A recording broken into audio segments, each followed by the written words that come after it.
Gandhi, a virtude dos sábios.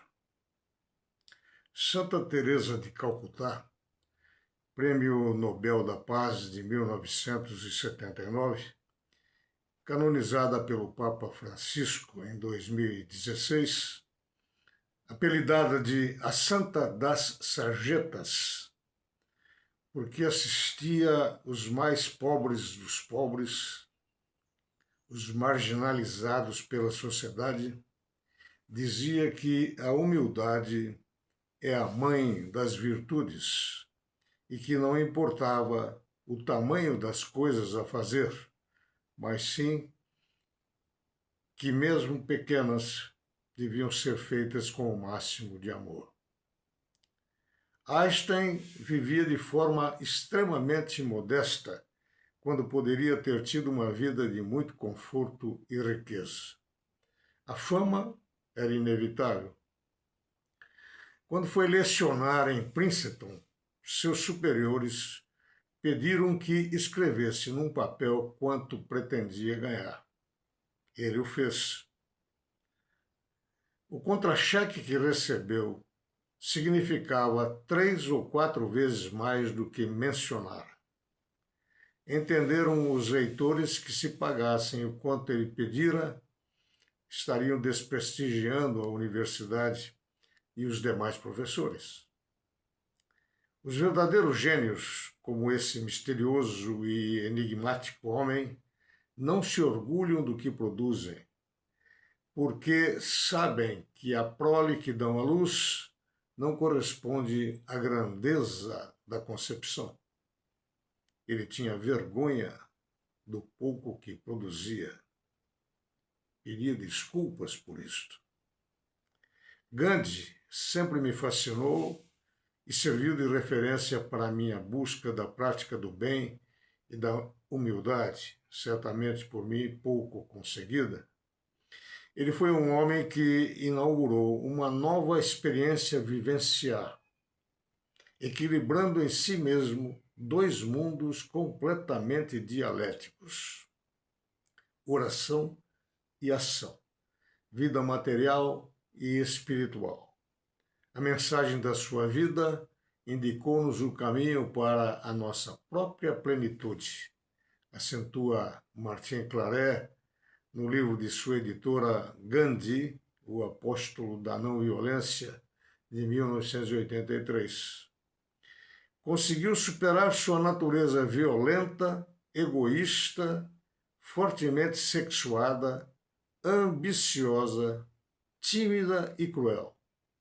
Advogado recém-formado em Londres, vaidoso e inseguro, usava terno europeu, camisa branca de colarinho engomado, gravata de seda e sapatos de alta qualidade, quando foi para a África do Sul advogar para empresários e empregados indianos. Amava o dinheiro e morava numa vila inglesa. Contudo, ao tomar contato com a doutrina de grandes mestres, voraz leitor de livros sagrados que era, como os ditos de Jesus, por exemplo, no Sermão da Montanha, reconheceu suas deficiências e fez um esforço consciente para superar-se e modificar-se. Começou a realizar serviços assistenciais, limpar latrinas e varrer locais públicos. Transformou-se num homem de natureza completamente diversa. Constituiu um caso notável de segundo nascimento durante uma só vida. De profano e fraco, tornou-se um santo, um verdadeiro Mahatma. Entre outras máximas, afirmou: um mal só se transforma com um bem. Outro exemplo que sempre cito é o do autêntico comunista José Pepe Mujica, presidente do Uruguai entre 2010 e 2015, que ficou conhecido como o presidente mais pobre do mundo, por renunciar às mordomias palacianas e ir morar em sua chácara, dirigir um Fusca e doar grande parte do seu salário para a caridade. Exemplo de sobriedade, justificava sua vida simples pelo fato de entender que os homens não se satisfazem com o suficiente e o necessário para viver, querendo sempre mais. E essa ganância é que é o grande mal da sociedade e a causa da própria infelicidade do homem. Nelson Mandela perdoou seus opressores após passar 27 anos na prisão, buscando a reconciliação e a paz para a sociedade sul-africana. Papa Francisco rejeitou muitos dos privilégios papais, optando por um estilo de vida mais simples e próximo das pessoas, e se reunindo com os mais pobres. Sócrates foi um exemplo clássico de humildade intelectual, com o seu "eu só sei que nada sei". A natureza é pródiga em exemplos de humildade. Basta pararmos para observar. A água se adapta aos níveis inferiores, não se opõe a nada, serve a tudo e, no entanto, nada vive fora dela. O mar se torna imenso porque se mantém em um nível sempre abaixo dos rios, acolhendo as águas que o alimentam. Fala da água como um exemplo de humildade Lao Tse, no seu Tao Te Ching. As espigas de milho mais valiosas, por serem mais pesadas, em função de terem mais grãos, tombam e beijam o chão, enquanto as mais leves e menos graúdas se mantêm eretas e altivas, sem se dobrarem, e são as que têm menos valor. Quer saber se uma pessoa é humilde? Observe seu olhar, a candura do seu olhar. Uma grande alma é simples no falar, nobre no seu aspecto físico, mesmo que modesto. Ela mais ouve do que fala. Penetra nossa alma com singela nobreza e doce simpatia.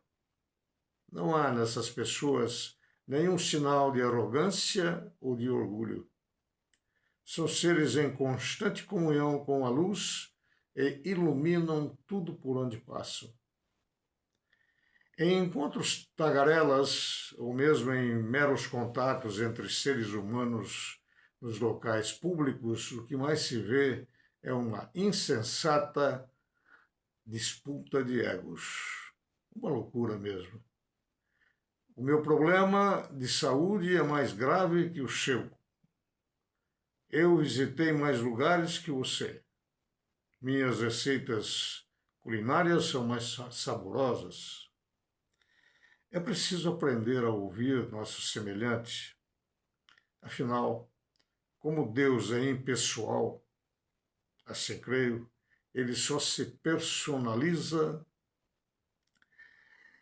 vamos assim dizer, em cada semelhante nosso, nas pessoas com quem interagimos. Ouçamos primeiro o que elas têm a dizer. Aprendamos o que o nosso interlocutor está falando, reverenciando o Deus nele. Somente depois emitamos nossa opinião.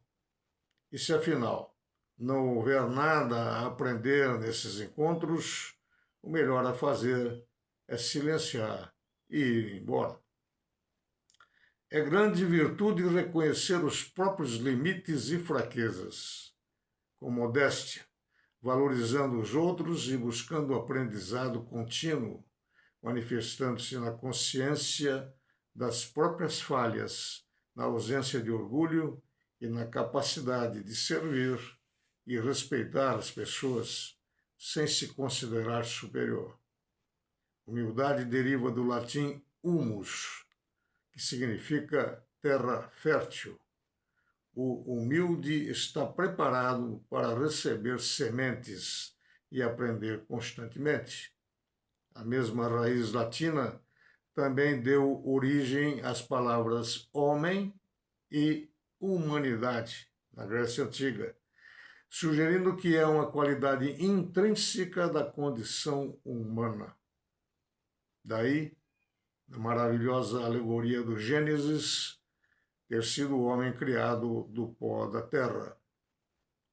Jesus, o mais humilde dos humildes que pisaram nesta terra, lavou os pés de seus discípulos. Está em João, capítulo 13, versículos 1 a 15. E dizia que se tornar grande significa servir sempre. Mateus 20, 26 a 28. Além do que, sempre repetia: as obras que eu faço, não sou eu que as faço. É o Pai em mim que faz as obras. Eu de mim mesmo nada posso fazer.